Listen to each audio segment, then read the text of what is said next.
उनकी सबसे धमाकेदार परफॉर्मेंस सबको 1999 में देखने को मिली, जो उन्होंने बिहार के खिलाफ फाइनल ट्रॉफी जमशेदपुर में खेली।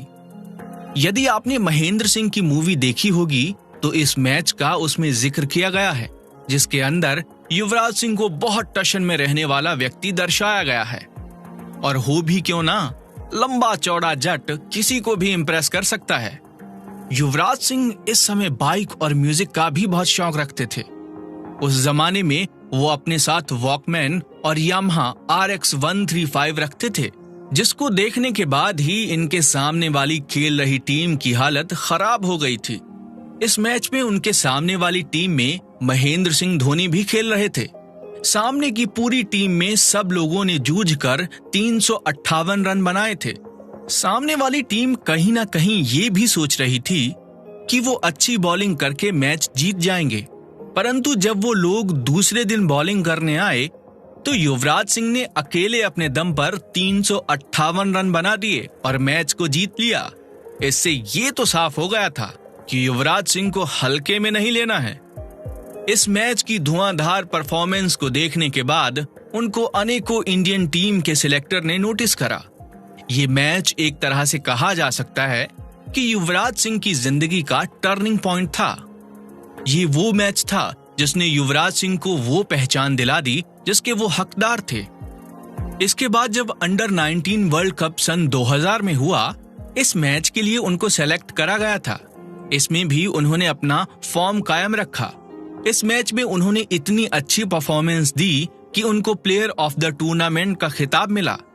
ये एक बेहद बड़ी बात थी कि पहले अंडर 19 वर्ल्ड कप के टूर्नामेंट में ही उन्होंने ये बेहद बड़ा खिताब प्राप्त किया। इस टूर्नामेंट में उनकी जीत और परफॉर्मेंस को देखते हुए उनको नेशनल स्क्वाड में जगह मिली। ये उनके लिए एक बहुत बड़ी उपलब्धि थी। इस उपलब्धि के मिलने के बाद वो बेहद प्रसन्न थे। उनकी नेशनल टीम में सिलेक्शन होने के बाद उनकी training national cricket academy Bangalore में शुरू हो गई। यहाँ पर उन्होंने बेहद लगन से ट्रेनिंग करी। यहाँ उन्होंने काफी नई तकनीक सीखी और अपने हुनर को और बेहतर किया। ये ट्रेनिंग उनके लिए बहुत ही लाभदायक साबित हुई और आज भी उनका ये कहना है कि क्रिकेट को ठीक से खेलने के लिए ट्रेनिंग बेहद जरूरी है। युवराज सिंह का आज भी यही कहना है कि जब उनका सिलेक्शन अंडर 19 में हुआ था तो उससे बेहतर उन्होंने कभी भी परफॉर्म नहीं किया था। ये भी हो सकता है कि वो महेंद्र सिंह धोनी को चिढ़ाने के लिए ये कहते हों। इसके अलावा उनका हमेशा से एक सपना था कि वो अपने आइडियल सचिन तेंदुलकर और सौरव गांगुली के साथ किसी इंटरनेशनल मैच में खेलें। उनका ये सपना सन 2000 में सच हुआ, जब उन्होंने अंतर्राष्ट्रीय खेल में भारत का पहली बार प्रतिनिधित्व किया। ये मैच उनके लिए सपने से कम नहीं था। ये वो मैच था जिसके लिए उन्होंने बचपन से सारी ट्रेनिंग की थी। इसके साथ वो अपने 2 आइडियल के साथ खेल रहे थे।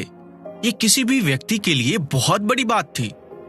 युवराज सिंह के लिए तो ये अत्यंत बड़ी बात थी कि वो उन 2 लोगों के साथ खेल रहे हैं जो भारत के करोड़ों दिलों में समाये हुए हैं। एक सचिन तेंदुलकर, जिनको भारत में उस समय भगवान की तरह पूजा जाता था, और दूसरी तरफ सौरव गांगुली, जो उस समय बहुत से टारगेट तोड़कर भारत के लिए एक नया रिकॉर्ड कायम कर रहे थे। ये मैच उनके लिए स्पेशल इसलिए भी था क्योंकि जब हम युवराज सिंह का उस समय का व्यक्तिगत जीवन देखते हैं तो वो काफी दिक्कत में गुजरा था। जब वो छोटे थे तब ही उनके माता पिता का डिवोर्स हो गया था, जिस कारण वो उस समय काफी परेशान रहने लगे थे। डिवोर्स ने उनकी मानसिक स्थिति पर काफी बुरा असर डाला था। वो डिवोर्स के दौरान कुछ समय के लिए काफी डिप्रेस भी हो गए थे। वो अपने पिता से ज्यादा अपनी माँ से लगाव करते थे। इसलिए जब माता और पिता के बीच फैसला लेने की बारी आई तो उन्होंने तय किया कि वो अपनी माता के साथ रहेंगे। उसी उम्र में उन्होंने ये भी तय किया कि वो यदि बड़े होकर शादी करेंगे तो उस रिश्ते को पूरी जिंदगी निभाएंगे। उन्होंने ये भी तय किया कि वो अपनी माता शबनम सिंह को जिंदगी में किसी भी दिक्कत का सामना नहीं करने देंगे। उन्होंने अपनी माता से ये भी वादा किया कि वो उनको अपनी पहली कमाई से घर खरीद कर देंगे, और उन्होंने अपना ये वादा पहले मैच की जीत की कमाई से निभाया भी।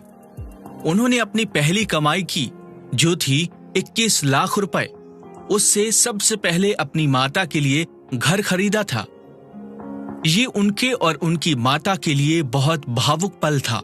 शायद ये कहने की आवश्यकता नहीं है कि वो अपनी माता से पूरी दुनिया में सबसे ज्यादा प्रेम करते हैं।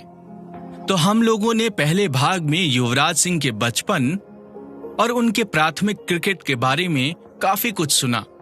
ये कहना गलत नहीं होगा कि उनका जीवन मखमल का बिस्तर नहीं था जो दूर से लोगों को दिखता था, बल्कि वो कांटों से भरा रास्ता था जिसमें उनको हर कदम सोच समझ के रखना पड़ता था।